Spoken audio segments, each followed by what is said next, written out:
En aquesta segona part m'enfoco cap a focalitzo a la creativitat computacional, que se'n diu, que és, de fet, són aquelles aplicacions de la intel·ligència artificial en el món del que en podríem dir l'art, no? Des de temes activitats artístiques. I esclar, la creativitat, per què se suposa que són tot allò que té a veure amb l'art, suposa que d'alguna manera ser creatiu seria com un imprescindible, no? Seria almenys un element molt important de tot aquest tipus d'activitat artística, no? Música, pintura, etc. Abans hem vist el del Rembrandt, i el del Rembrandt d'abans ja es podria catalogar, classificar dins d'això de la creativitat computacional. Però ara veurem alguns altres exemples. Algo també en arts visuals i música, bàsicament. S'han aplicat a moltes altres àmbits la creativitat computacional, fins i tot a les matemàtiques. A l'hora de demostrar teoremes o conjectures i tal, doncs hi ha aplicacions, hi ha articles en el món de la intel·ligència artificial que tenen a veure amb la creativitat relacionades amb la ciència, no? Bé, doncs aquí ens enfocarem en això. Però hi ha un vídeo aquí que m'agrada mostrar-lo perquè em serveix ja com d'entrada per desmitificar una mica això de la creativitat. A veure, desmitificar no la creativitat, sinó desmitificar el fet que sembla que és quelcom que només és exclusiu de l'ésser humà, dels humans, no? I aquest vídeo que veurem jutjareu per vosaltres mateixos, però jo, en la meva opinió, és un exemple d'un grau de creativitat impressionant o sorprenent per part d'un animal que en principi semblaria que no pot ser, no? Que demostri aquesta capacitat. Perquè clar, si us mostro jo que un ximpanzé, o sigui un primate o que són més propers a nosaltres, no? En l'evolució, doncs potser no ens sorprendria tant, perquè els veiem com una mica com més similars entre cometes a nosaltres. Però el que veurem és un ocell i veurem què fa. Jo us explicaré 4 coses només al principi. Aquí, no sé si es veu ja més o menys, hi ha un tub cilíndric transparent. El que no es veu, però per tant sí que us he d'informar, és que en el fons de tot d'aquest tub hi ha un aliment que és molt apreciat per aquest animal. El tub és prou llarg com perquè no hi arribi amb el bec, no pot arribar-hi. En l'entorn aquest hi ha un objecte que ja el veureu, que és la clau de tot això, i veureu què fa amb aquest objecte per tal d'aconseguir treure el menjar del fons d'aquest tub. Aquest menjar està dins d'una cistelleta petiteta amb una nansa, ja veurem. O sigui, no està el menjar posat directament dins del tub, sinó que està dins un recipient que té una nansa. Aquests animals, que són uns corbs de Nova Caledònia, això està treballat per un grup de la Universitat d'Oxford, uns etòlegs de la Universitat d'Oxford, van estudiar aquests animals in situ, allà en el seu hàbitat, i resulta que ja van observar que utilitzaven eines. O sigui, eren capaços de, amb el bec, agafar un quelcom de rectilini, com ara una branqueta d'arbre, petiteta, i introduir la branqueta en l'escorça, en un forat, en un arbre o terra, de manera que insectes surten per la branqueta, no? I llavors, clar, per menjar-se'ls, no? O sigui que ja hi havia, en el seu hàbitat natural, havien observat això, no? Aquesta capacitat de fer servir una eina. Fer servir una eina, perquè el que veurem va molt més enllà que fer servir una eina. I, per tant, ara observem atentament. Veieu, això seria el que ven de la branqueta, és un filferro. Es veu la nansa aquí, no? Però clar, no se'n surt pas. Amb un filferro, com pots enganxar una nansa, no? I ara, aprofitant que cilíndric, el recipient cilíndric aquest transparent, mireu què fa. Fixa un extrem, dona la volta, de manera que es doblegui, i ha inventat el ganxo.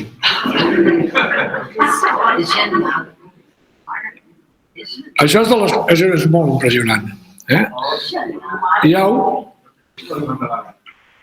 És a dir, en aquest cervellet hi hagi passat el que ha passat, de manera d'agafar aquest filferro, transformar-lo en un ganxo, donar-se en compte que així es pot enganxar la nansa a la cistella, és que és impressionant. És molt impressionant. O sigui, el grau de creativitat d'aquesta bèstia segurament supera la de molts humans. No us penseu, Aquest corb es deia, perquè va morir, aquests animals no viuen tant masses anys, es deia Betty, femella.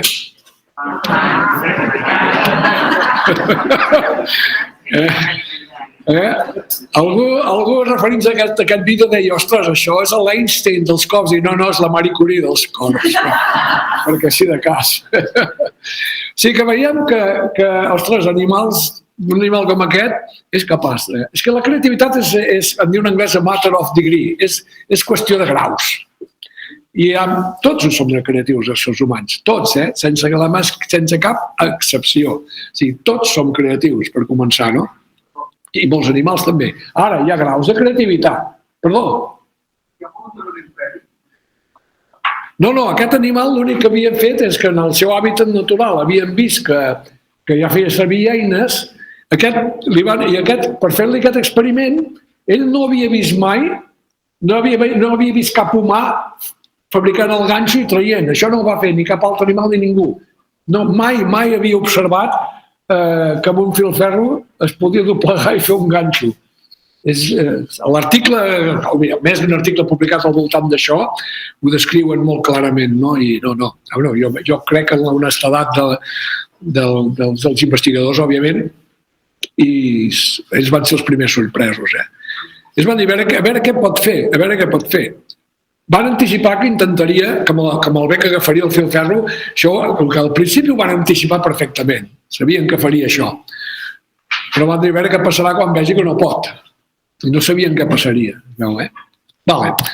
Doncs, la creativitat, clar, si intentem fer una mica de definició, aquesta definició està esbiaixada, és la desviació que es fa servir en la comunitat, en aquesta comunitat que en diem de creativitat computacional, que tenim ja un congrés anual, que es diu Congress of Computational Creativity, o sigui que hi ha tot un camp, revistes, activitats, o sigui, no és una cosa ja que és bastant activa, no? I una definició acceptada per aquesta comunitat és aquesta, no? És una combinació compte, aquí és important, transformació, la paraula transformació jugarà un paper important, com veurem a continuació, innovadora, hi ha d'haver alguna de nou, ha de ser alguna que no hi fos abans. I valuós. Clar, tu pots fer una cosa nova aleatòriament, no? Però allò no té valor ni estètic, si estem parlant d'art, o si estem parlant de coses que no són art, doncs no pot tenir cap valor, cap utilitat, no? Si estem fent una creativitat en l'àmbit de la ciència, per exemple, no? Per tant, hi ha d'haver això, no? Una mica... Hi ha d'haver una novetat i hi ha de tenir un cert valor. Per exemple, aquí com veieu una lletra més petita, hi ha noves obres musicals, obra visual, teoremes, es poden generar, però generem a partir d'elements que hi ha existents. Per això d'aquí ve lo de combinació. La paraula combinació es fa referència a el que hi ha després a sota escrit. Tu agafes les notes, els elements quins serien que combines en el cas de la música? Notes musicals, do, re, mi, fa, sol, la, si, no? Les seves durades, les seves intensitats, si es tracta de fer una performance, o si es tracta de composar, doncs els acords, les harmonies, tota la parafernàlia, tot l'instrument, tot el que hi ha al voltant de la música i dels coneixements musicals i estàs combinant aquests elements. Clar, si fas una combinació aleatòria, de fet hi havia una cosa fa temps que es deia la música aleatòria, la música estocàstica també, que s'usaven teories, aspectes de models probabilístics per posar una nota darrere l'altra, no? Una cosa que deien cadenes de Markov, que també tenien a veure la probabilitat que la següent nota fos tal en funció de quines eren les notes anteriors, no? I es consideren una cosa que es deien models marcovians, que tenen a veure amb les probabilitats altra vegada, no? A l'espai conceptual, que apareix aquí el concepte, la idea d'espai conceptual, és això, són totes les possibles combinacions que pots fer amb un conjunt d'elements finit, clar. O sigui, amb les 12 notes de l'escala cromàtica, més les no sé què, més les seves durades, més no sé què, bueno, tot això, a l'espai conceptual, i aquests espais conceptuals són enormes. Penseu, les combinacions que pots fer amb 12 notes, jugant també més amb les seves durades, negres, blanques, rodones, cotxeres, semicotxeres, les harmonies de sota, o sigui, els acords. Comences a fer el càlcul, és exponencial això. Et surten trilions i trilions i trilions de números astronòmics de les possibles seqüències que pots fer de notes i de les seves durades i tot això a l'hora de fer una composició musical, no? Per tant, d'alguna manera hi ha alguna manera de restringir aquest espai de conceptual, aquest espai de possibilitats, no? D'acord? Una manera de restringir-ho és aplicar unes regles, les regles de l'harmonia, les regles de la música tonal occidental, que hi ha d'haver una tonalitat central. Això és l'obra en si major, no? O en si bemol no sé què. Això ja predetermina que certes combinacions de notes no es donaran. No sé si m'explico, no? Són les regles de la música tonal, per exemple. O restriccions. Certes coses no es poden programar unes restriccions. Certes combinacions no es poden fer, no? D'acord? Les harmonies, tot això. Tot això, totes aquestes condicions d'entorn limiten el número de possibilitats, perquè si no és astronòmic, d'acord? S'han fet molts treballs ja que utilitzen aquestes idees. I el que veurem aquí, avui, és alguns exemples d'això, com es poden guiar mitjançant regles. Es poden aplicar unes certes regles, que ja en donaré alguns exemples, a l'hora de crear una cosa visual, un quadre o una composició musical, d'acord? Però us deia abans, no? És un concepte gradual de creativitat. Si et limites a combinar elements existents i prou, seguint un conjunt de regles que ja t'han donat, això té unes limitacions. Sí, podràs crear coses innovadores i molt possiblement moltes d'aquestes coses innovadores que es crearan seran valuoses estèticament. Sonarà bé, si és música, o l'obra visual serà agradable de mirar, perquè hi ha una bona combinació de colors i de formes, etc. No. D'acord? Però hi ha una cosa que la creativitat computacional no sap fer. Combinar ho sabem fer bé, i veurem exemples, resultats. El que no sap fer tan bé és transformar. Perquè jo que he dit aquí, combinació o transformació innovadora. Transformar l'espai conceptual vol dir trencar regles, generalitzar regles, flexibilitzar regles, treure restriccions, substituir-les per restriccions més flexibles, menys estrictes. Això ja, de fet, en les persones també s'ha de dir que està a l'abast també d'un nombre molt reduït de persones, la transformació. La combinació, molta gent hi arribem, però la transformació compta, compta. És molt més complicat. La intel·ligència artificial no trenca regles. O segueix unes regles que se li han donat, o analitzant dades extreu regles, patrons. El del Rembrandt d'abans és un exemple d'això. Allò no eren regles que se li havien donat pels programadors.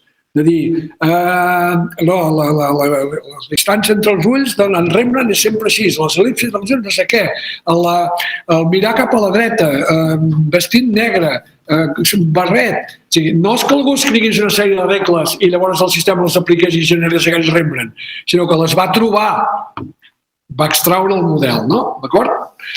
Ja siguin donades les regles o preses, qualsevol de les dues, veurem alguns exemples de les dues, dels dos aspectes, es tracta només de fer això.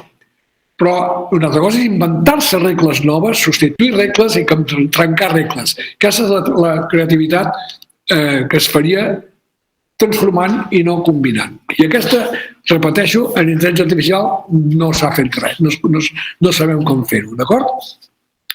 Clar, les idees aquestes, els grans innovadors, els grans creadors han trencat regles.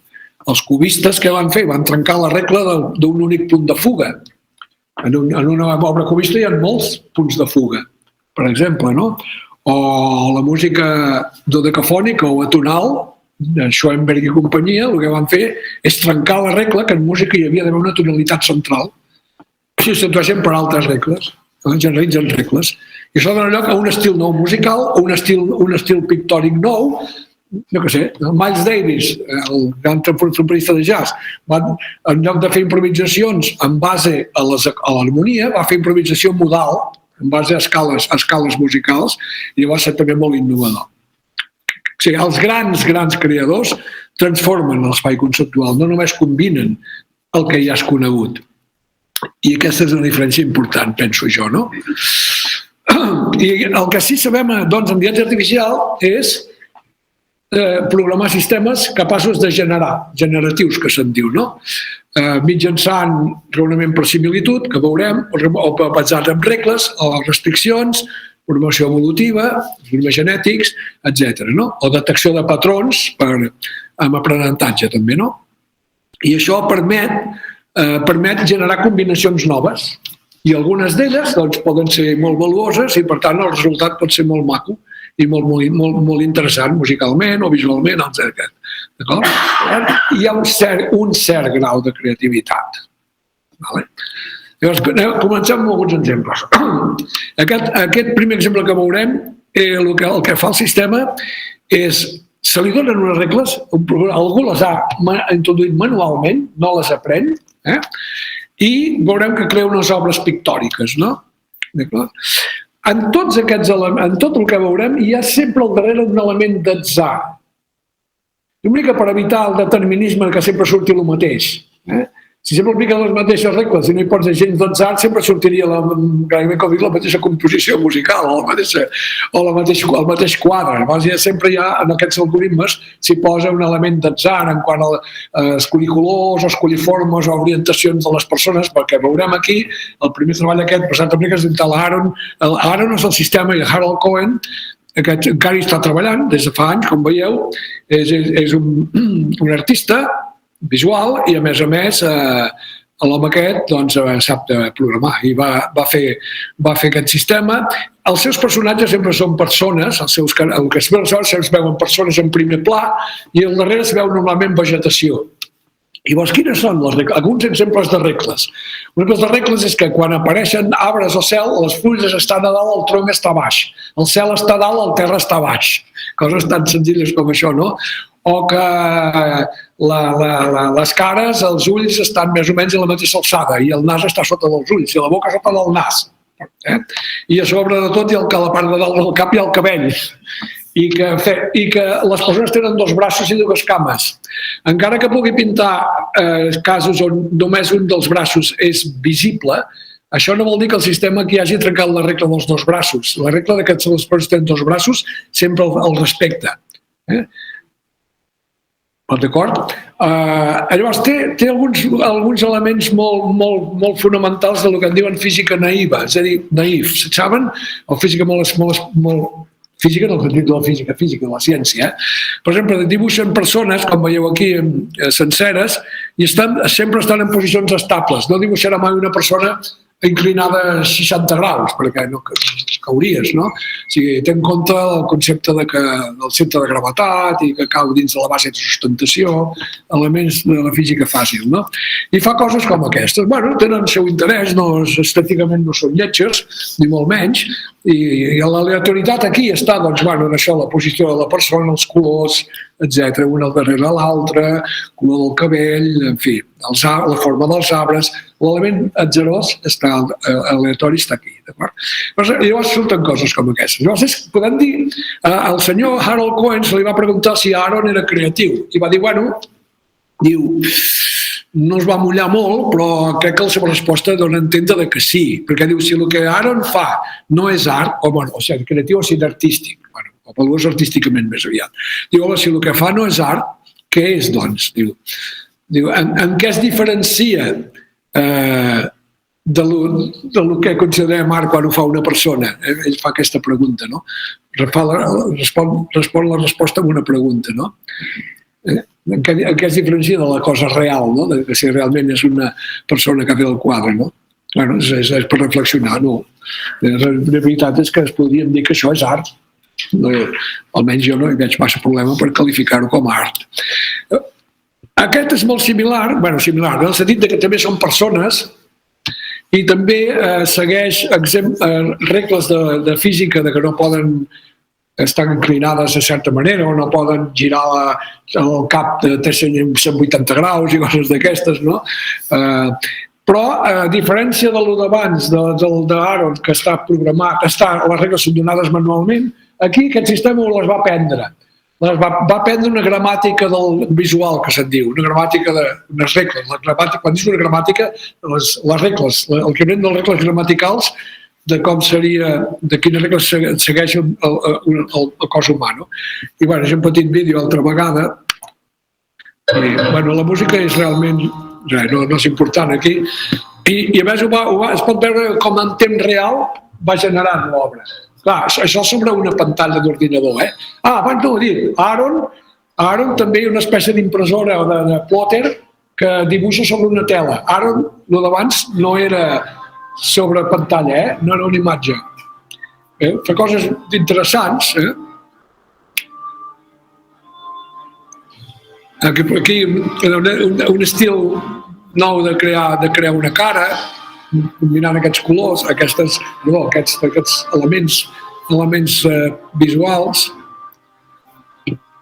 Tot això són obres que ha fet el Simon Colton, que és l'autor d'això.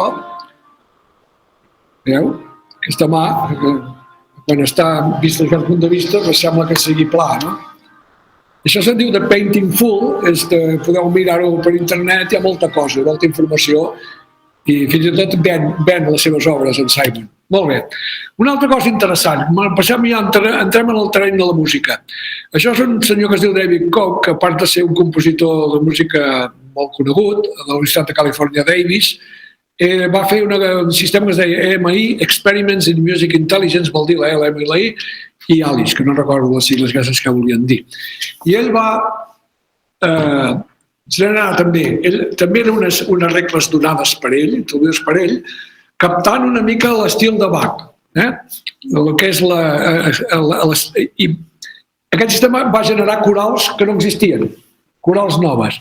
El resultat era una partitura que imprimies, tu imprimies la partitura.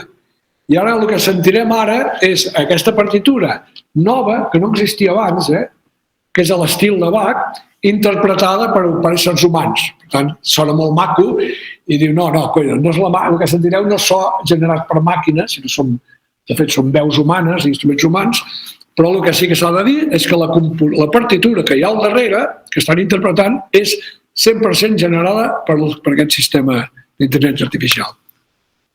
I realment veureu que és coral de Bach 100%. És molt maco. Sona molt bé, vaja. Les veus són humanes,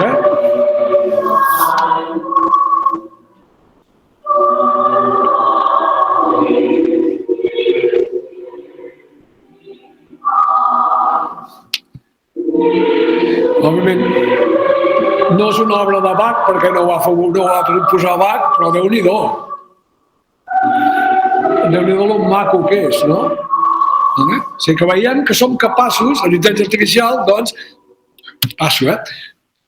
som capaços, doncs, de realment reproduir un estil pictòric o musical d'un compositor, doncs, i amb valuós, innovadora i valuós, el que hem dit abans, no? Però sabeu qui va ser un precursor d'aplicar algoritmes, d'automatitzar el procés de composar? Ni més ni menys que Mozart. Mozart ja, ell, es va inventar un sistema per composar així ràpidament i sense gaire feina. Per guanyar-se la vida havia de fer molta obra per encàrrec i es va inventar això. Va inventar, tirava 2 daus. Dels daus, la suma de 2 daus, des de treure 2 uns fins a treure 2 sisos. 6 i 6, 12, o sigui, això és la suma. Aquí són els 8 primers compassos de la primera part de l'obra musical i aquí, aquesta altra matriu d'aquí, són els 8 compassos de la segona part. Aquí hi ha uns números aquí dintre. Veus? Veieu? Aquests números. La clau està en que darrere d'aquests números hi ha notes. Ara les veurem, ara veurem una fracció.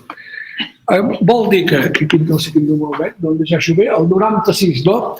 Les notes, el conjunt de notes que corresponen a l'identificador 96, musicalment lliguen bé, tenen coherència i és estil Mozart, amb qualsevol d'aquesta columna, de la segona columna. 96 seguit de 22, 96 seguit de 6, 96 seguit de 95, etc. El mateix per l'altre, el 32 també lliga bé amb qualsevol d'aquests. Aquest també qualsevol, no sé si m'explico. I així és per cada una de les columnes. Molt bé, doncs ara què hi ha darrere d'aquests números? Ja som. Aquí no hi som tots. Hi ha 34, 35, 36, 26, estan ordenats, no? Veieu? Ara imaginem que tires 2 daus i et surt un 1 i un 2. Sumen 3. Quin número hi ha aquí? El 32. Després tornes a tirar el dau i suma 5. Després el 17. Després tu ves 2 sisos, suma 12. El 10. 32, 17, 10. Llavors Mozart anava aquí i deia, el 32. El 32 està aquí, aquestes notes. El 17 està aquí, aquestes notes li fan seguir aquestes. Després el 10. El 10 està aquí i així successivament. Anava tirant daus i això li anava donant les notes. Clar, quina feina prèvia hi ha feta per ell. Això, primer, decidir cada un d'aquests motius musicals, decidir quins són, posar-li el número i fer això coherent i fer que aquestes taules, col·locar els números de manera que sempre surti, el que surti sempre soni coherent. Bueno, això es pot donar fàcilment a un estudiant d'informàtica. Mira, aquí tens les taules, aquí tens això més complet, clar, perquè hi havia 200 no sé quants motius musicals, i fer el programa, fer un generador de funcions aleatòries, molt fàcil, que existeixen ja en llibreries d'això, i veure què surt. Això ho vam fer amb un estudiant fa temps, i ara anem a escoltar una mica el que surt.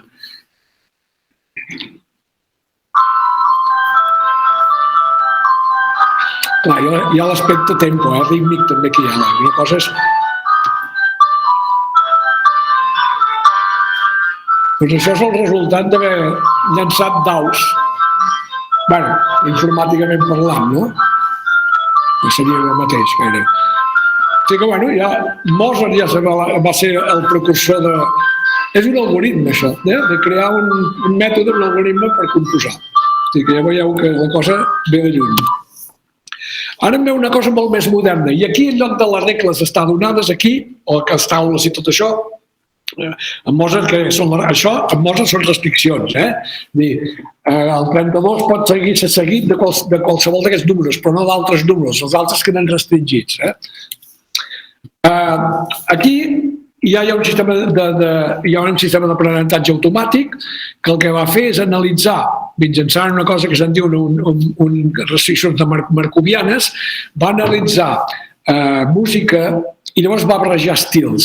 Aquí veurem una cosa molt divertida, veurem com sona una cançó dels Beatles, Out to Joy, l'himne d'alegria, veurem com la reinterpreta aquest sistema segons un altre estil, Beatles o música brasilenya, etc., bossa nova i tal. I veurem que dona el pego, perquè tu reconeixes les dues coses, reconeixes... Bueno, escoltem-ho. El sistema es diu Flow Machines. Bueno, això és l'himne de l'alegria, això és una traducció en midi, però ara l'interessant vindrà després.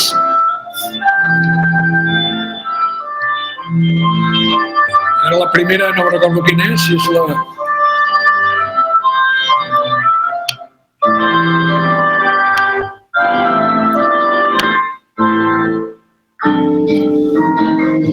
Aquesta és molt interessant. Reconeixem, no?, l'himne d'alegria. En canvi, rítmicament, els acords, tot al darrere, és una guitarra tocant música brasileña, no?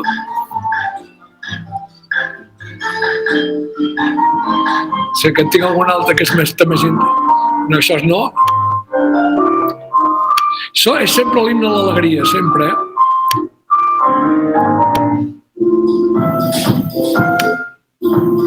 No, busco un altre, ara. A veure. Carai.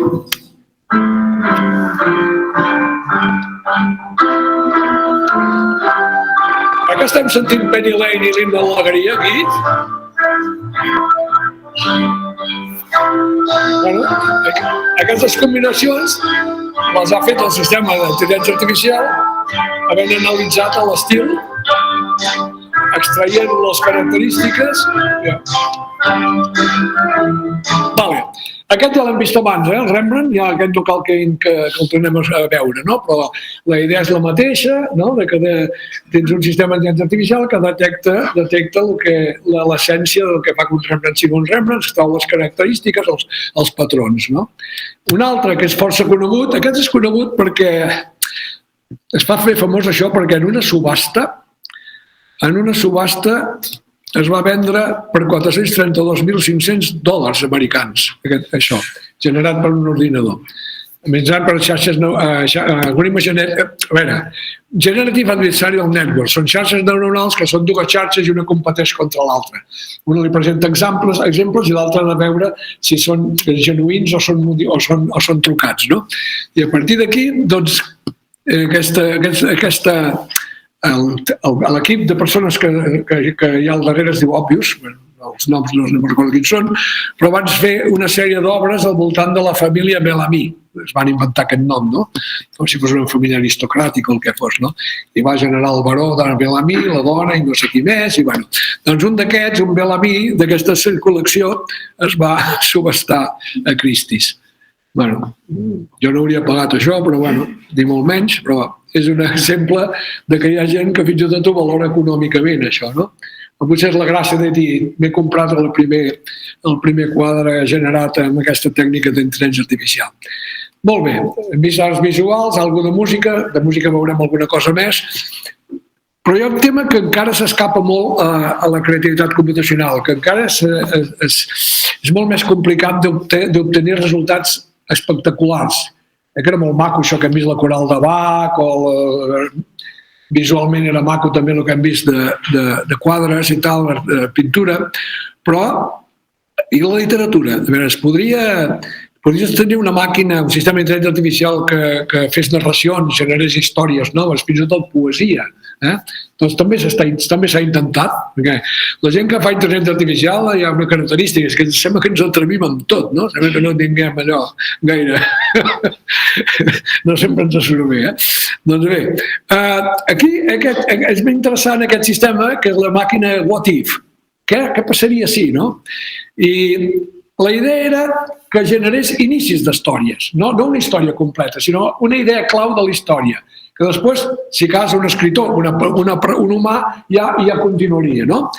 Per exemple, els what ifs són exemples de what ifs és què passaria si un mico odiés els plàtans, o què passaria si una serp tingués por dels ratolins, no? O sigui, capgirar completament la cosa i a veure a partir d'aquí què generaria. Que el sistema es va entrenar amb històries reals, fetes, escrites, en 5 categories. Unes eren relats o contes de Kafka, una que són escenaris alternatius. Els escenaris alternatius és això, què passaria si un mico i tal. escenaris utòpics, distòpics, metàfores i algunes històries, contes de Disney, no? Vale. Els resultats van ser bastant desastrosos, s'ha de dir, el que va sortir d'aquest sistema. Ara, de quan en quan sortia alguna cosa més o menys interessant que sí que podia donar algun tipus de petita inspiració en algun narrador humà. Per exemple, això són coses que va proposar el sistema, i si els venerats artistes fossin abandonats per les seves muses?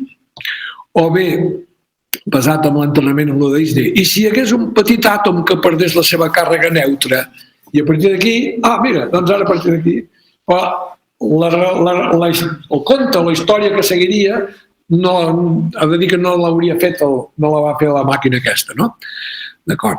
Hi ha un altre que és molt interessant també, que es diu Tailspin, que està basat entrenat en faules d'Esop, no?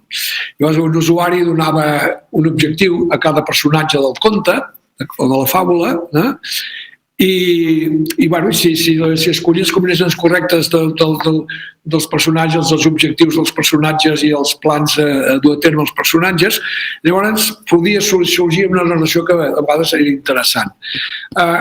El que passava sovint amb aquests sistemes és que acaben i queden com bloquejats, no? Llavors hi ha un altre sistema que es diu Sherazade, en honor a la protagonista dels contes dels Mil i una nits, no? La Sherazade, que el que va fer un senyor que es diu Mark Riddle, que no el tinc aquí, no està aquí, no? No, bueno, és igual. El que va fer és utilitzar les plataformes de crowdsourcing, és a dir, quan el sistema de narració automàtica quedava aturat i no sabia com continuar una història, es llançava una pregunta a internet i gent podia suggerir continuacions. I a partir dels suggeriments que feien els usuaris de les continuacions, llavors el sistema potser es desencallava, de vegades no i de vegades sí, no? O sigui que hi havia aquesta interacció entre persones i el sistema d'intel·ligència artificial per anar fent avançar una narració. Però repeteixo, el món d'aquest de la literatura és el que està donant menys resultats. Aquí hi ha un exemple d'un sonet de Shakespeare, perquè hi ha un altre sistema que jugant amb l'obra Shakespeare li van posar el nom de Deepspear, Deepspear, l'encapament és com Shakespeare, però de Deep Learning, no? I ara aquí hi ha un sonet meravellós de Shakespeare que segurament molts coneixeu, que és l'elogi a un amic estimat i tal, no? I el compara amb l'estiu, llavors més endavant el transforma, el poeta ja expressa l'alegria, la bellesa profunda de l'amic, i al final diu assegura la immortalitat, no? Mentre hi hagi vida a la Terra, aquest poema viurà i es farà immortal, el poema, no? Hi ha una coherència en el discurs. Si tu llegeixes aquest poema, hi ha tot un fil conductor, és un gran poema, no? Shakespeare, carai. Però ara mireu el que surt amb un sistema que l'entrenes amb sonets de Shakespeare i pretenen que faci un sonet estil Shakespeare. I surt una cosa que no té ni cap ni peus, crec jo, però bueno, encara en un cercle, la traducció està sota, encara en un cercle pàl·lid mentre flueix per aquest sol brillant que amb la seva llum exposa, desplaçant des de les sorres i la meitat dels brots de neu i es desplegarà tranquil·lament sobre ell. Bueno. No sé, jo no... És perquè és donar un exemple de lo difícil que és fer certes coses, no? Recordeu la xerrada d'abans que un dels problemes és el llenguatge, precisament. El llenguatge i la idea i la percepció són enormes problemes. Aquí ens trobem en l'àmbit del llenguatge i en l'àmbit de la música i dels arts visuals es poden fer coses interessants i surten resultats molt bons, i a la que ens posem en narració i poesia i tot això ja peta, no? En la meva opinió. Tècniques basades en l'analogia. Una altra tècnica d'intel·ligència artificial és que demà se'n diu raonament per analogia. El raonament per analogia consisteix en el següent. Tu, quan has de resoldre una tasca, resoldre un problema, si resulta que les característiques del problema són similars. Algun problema que ja has resolt abans, reaprofites la solució del problema que has resolt anteriorment. Molt sovint no podràs reaprofitar sempre tal qual la solució, perquè hi haurà diferències entre el problema nou a resoldre i els problemes similars que hagis resolt en el passat. Però, en el pitjor dels casos, fent alguna adaptació de la solució prèvia, pots aprofitar, o parts de la solució prèvia. És allò que deia abans també de no començar de zero cada vegada, no? Penseu que això té a veure amb el que ha dit abans de l'aprenentatge per transferència. Doncs bé, en analogia hi ha un exemple aquí aplicat a la coreografia i l'analogia està aquí està en la similitud dels moviments. Resulta que una gent, més d'uns ho han fet això, però aquests són uns dels que ho han fet, van utilitzar uns avatars que els veieu aquí, projectats en una paret, i l'ordinador el que feia era que es movés aquest avatar. Avatars, com veieu, són avatars molt simplificats, són els braços, el tronc, les cames. I llavors veieu aquí que es veu l'avatar, aquí no sé si es veu gaire, aquesta pantalla, i llavors hi ha el ballarí o ballarins humans. Aquests ballarí o ballarí humà estan observant aquest avatar, miren l'avatar. Ells fan un moviment, ells, els humans. El sistema capta el moviment i en funció del moviment que ha detectat, fa una variació d'aquest moviment. Sí, una analogia, però no exactament la mateixa. Fa alguna alteració del moviment i ho mostra en l'avatar. Llavors aquí hi ha com un feedback positiu. El ballarí, l'humà, veu. Diu, ostres, mira, això que ha fet ara l'avatar, mira, és interessant, m'agrada. I potser ho fa també. Però potser ho fa una mica diferent. L'ordinador ho capta. I a partir d'això dona una altra resposta i un altre moviment. I així s'estableix un diàleg gestual i, segons expliquen els que han desenvolupat això, serveix per donar idees al coreògraf, als humans, de coses que potser per si mateixos ells ballant sense aquest feedback no se'ls hauria ocorregut. O sigui, arriben a fer moviments que altrament creuen que molt difícilment se'ls hauria vingut la idea de fer-los. Aquest és un exemple nostre. Nosaltres també vam fer aquí un sistema d'intel·ligència artificial basat en l'analogia, en el tractament per analogia, que es tractava de donar una partitura d'una balada musical, una balada de jazz, a veure si el sistema podia interpretar-la de manera expressiva. O sigui, que no es limités a tocar les notes correctament, si és un do, un do, si és un mi, i respectar les durades de la partitura, negra, corxera, blanca, sinó que fes variacions. Retracés una nota, avancés una nota, potser la fes durar una mica més del que diu la partitura, una nota que sona una nota llarga, de durada molt llarga, potser li afegiria un vibrato, que se'n diu musicalment, una variació de la freqüència fonamental de la nota, o lligar les notes o fer-les més separades, que musicalment se'n diu legato, se'n diu l'articulació, que es diu legato, quan les lligues molt, i staccato, quan estan com molt separades les notes, sonen molt separades.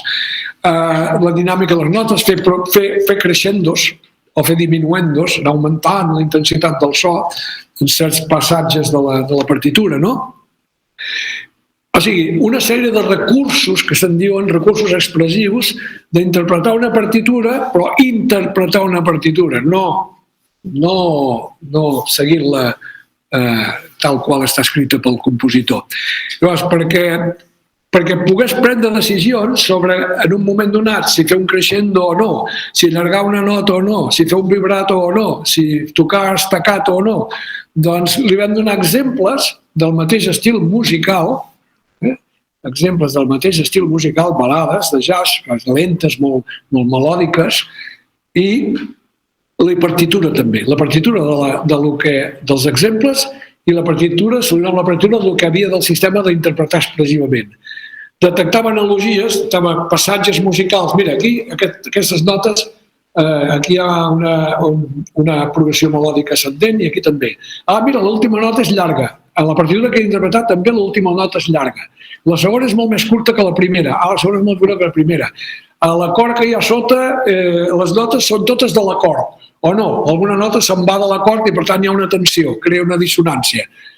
El sistema és capaç d'analitzar, perquè li han d'introduir coneixements musicals, analitzar les partitures, veure les similituds entre fragments, cada frase musical de la partitura, i dir, bueno, si aquest fragment s'assembla amb aquest, el primer fragment d'aquest exemple que tinc s'assembla amb el segon fragment de la partitura que he d'interpretar, què va fer l'ésser humà, el músic humà, en el primer fragment? Perquè donem partitura i la seva interpretació per part d'humans. Home, va fer un crescendo, va allargar l'última nota, li va afegir un vibrato i a més la va tocar legato. Doncs el sistema ho imita. Diu, ara jo també faré un crescendo, faré un legato, faré un vibrato, si m'explico, vale? Problemes similars, solucions similars. Aquesta és la idea del problema per analogia. I surt coses així. Això és una famosa balada de jazz, d'acord? El que se li dona al sistema aquest és una entrada que no és expressiva, o sigui, les notes sonen correctament, no parteix de zero, per tant, parteix de so, li donem ja l'entrada so, i sona bé, vull dir, sona afinat, però sona tot com molt monòton, molt neutre, no hi ha grans crescendos i diminuendos, les notes llargues, la freqüència no hi ha vibratos, sonen molt pures, no sé, escoltem una mica. Això és el que... Ara, si porteu el compàs veureu que respecten les durades, es respecten totes.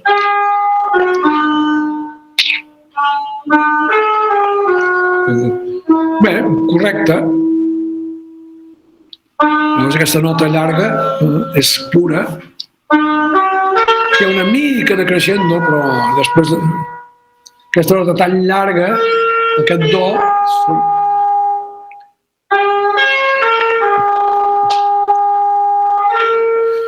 Vale, això és el que se li dona. I ara el sistema ho ha de millorar. Ho ha de fer més expressiu. Ha d'accentuar més la dinàmica, ha d'afegir legatos, ha d'afegir vibratos, però no, com deia, no aleatòriament, sinó en base a un conjunt d'exemples que té d'altres balades, no aquesta mateixa, tocades per un saxofonista humà. I com deia, imita la manera de tocar de l'ésser humà. I aquí veiem una versió alegre.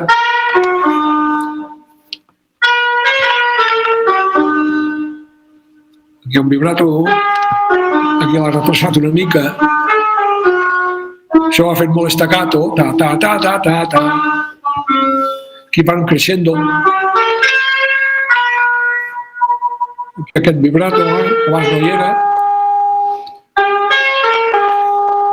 Hi ha una pila de coses que no hi eren abans, que estan afegides pel sistema aquest. I hi ha una versió que hi podem jugar una mica amb que soni més trist o alegre. Això és fàcil, perquè els exemples de l'intèrpret humà tocant altres balades, se li va demanar que fes una versió alegre i una versió, diguem-li, trista o melancòlica. Llavors, si tu li dius, a l'entrada del sistema, diu, bueno, vull que ara m'ho reinterpretis més expressivament, però amb expressivitat més alegre. L'únic que se'n va és descarta els exemples que no són alegres i es focalitza en què va fer el saxofonista humà en els alegres. Vull dir que aquesta és la part menys interessant. I ens faltava el trist, oi?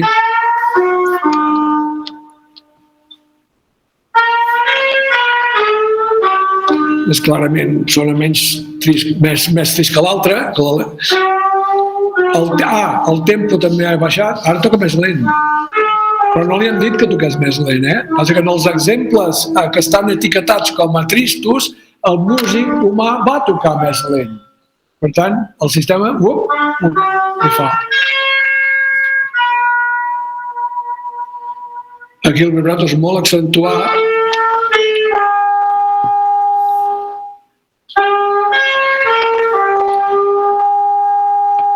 Això està sintetitzat per la màquina, O sigui, aquí hem agafat doncs, la base sonora, és un fitxer Wave, WAV, no? Que hi ha a sota, i s'ha modificat. S'ha modificat i s'ha fet sonar. O sigui, aquí no hi ha no hi ha una interpretació humana. O sigui, això que hem sentit ara no és com abans que he dit, no, genera la partitura de la coral de Bach que cantaven unes persones. Aquí no ha generat la partitura i llavors el saxofonista ha tocat. No, aquí directament és el so que genera el sistema Saxex aquest. Molt bé, fins a quin punt són creatius aquests programes? Bueno, el que deia abans al principi, no? Que tot això que hem vist es basa en un conjunt de prefixat ja, o de regles o restriccions, ja sigui donades manualment o apreses, però no hi ha trencament de regles. No, aquest sistema d'interpretació expressiva, bueno, sí, és innovador perquè no fa mai dues interpretacions iguals, hi ha un element de l'autoritat al darrere, i bueno, sona força maco, però no surt d'aquí, no farà una interpretació absolutament que trenca les regles s'assemblaran sempre, aquestes interpretacions que genera aquest sistema sempre s'assemblaran a les interpretacions del músic humà, del saxofonista que ens ha donat els exemples prèviament, i d'aquí no surt. D'aquí no surt, d'acord? El que deia abans, no? de combinar versus transformar a l'espai conceptual. I abans ja us he parlat de tots aquests exemples. Aquí hi ha un exemple de matemàtics. Per exemple, la geometria euclidiana, si el cinquè postulat de que a l'exterior d'una recta, per un punt exterior d'una recta només pot passar una recta paral·lela, si tu flexibilitzes aquesta restricció, et surt la geometria no euclidiana, per exemple, no? I això és un exemple molt bo de trencar una regla. Trenques un axioma, no? Per tant, conclusions. Bueno, penso que podem acceptar tots, no? Que és relativament palès que sí que podem generar sistemes i utilitzar tècniques d'intel·ligència artificial de manera que hi hagi software, programes, sistemes que tinguin un cert grau. No vull valorar tampoc amb un número quin percentatge de credibilitat, un cert grau de credibilitat, però no sabem, repeteixo, trencar regles. No? I una altra cosa també que no sabem ben bé com resoldre, o la comunitat de creativitat computacional no sap molt bé com resoldre, és com fer que sigui el propi programa que avaluï l'interès, el resultat. Aquí sempre hi ha al darrere persones que avaluen. Aquests exemples que s'han donat d'aquestes interpretacions de l'All of Me en va fer d'altres al sistema. Però algunes li van dir no, aquesta no, ni te la guardis, no és bona. Eren nosaltres els avaluadors. No el sistema internament que deia això que no m'agrada això com sona. O allò del Cohen, aquells, és igual, Painting Full, qualsevol cosa que diu, no, això no m'agrada, no, ho esborro, no? Ho esborro i torno a generar. No, sempre hi ha una intervenció humana a l'hora de dir d'acord o no d'acord, no? Perquè el sistema segueixi continuant fent més coses, no? Bueno, per tant, és això, no? Llavors, ara hi ha preguntes al voltant de tot això de la creativitat computacional. Ha generat una sèrie de qüestions sobre si es pot considerar que un sistema d'aquests té drets d'autor, per exemple, no? Bueno, mireu allò de la subhasta aquella de la família del barón de Bellamy, que es va pagar més de $400,000. Bueno, qui són els autors d'això? En aquest cas no hi ha litigis ni problemes, perquè els autors eren l'equip Obvious Team que se'ls van embutxacar, no? Els que van fer el sistema, no? Però, bueno, no sé què, imagineu que un dia, avui dia ja hi ha softwares que els compositors humans fan servir, coses comercials que tu el compres i són ajudes a la composició. Ara, són ajudes a la composició, el compositor sempre serà l'humà, però si en un futur hi ha un sistema que és capaç de... Tu li fots el run aquí, i et genera... Qui és l'autor d'allò? Si genera diners, aquesta cançó, imagineu que es transforma la canció del verano, no? El que sigui, no? Qui ha de cobrar drets d'autor aquí? A l'ESGAE, qui configurarà com a autor d'aquella peça musical? Pot figurar el software com a autor o no? Vull dir, aquí hi ha preguntes que no tenen resposta encara. De fet, hi ha discussions, hi ha gent, juristes i tot, que estan al voltant de tot això, del tema dels copyrights i l'autoria, que poden plantejar qüestions interessants a partir d'ara.